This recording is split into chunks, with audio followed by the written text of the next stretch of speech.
Hi everybody, Doc Mengay here. Okay, gusto ko lang kayo kausapin na masinsinan.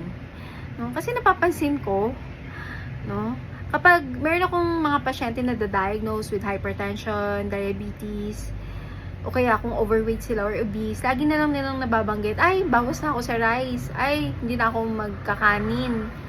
No? Lagi na lang yung kanin ang sinisisi nila.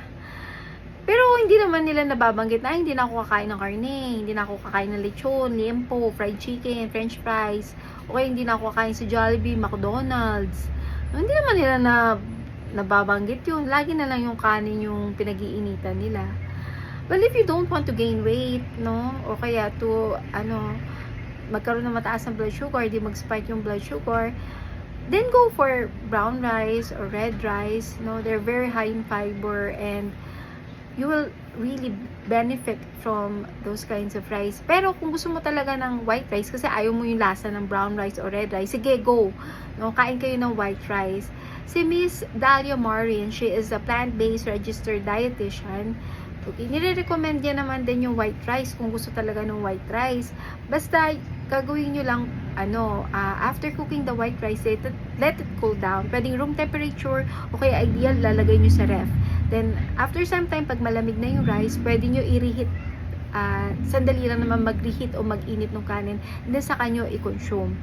Okay, yung process na yung tawag doon, retrogradation process, kung saan pinapataas natin yung resistant starch content ng white rice.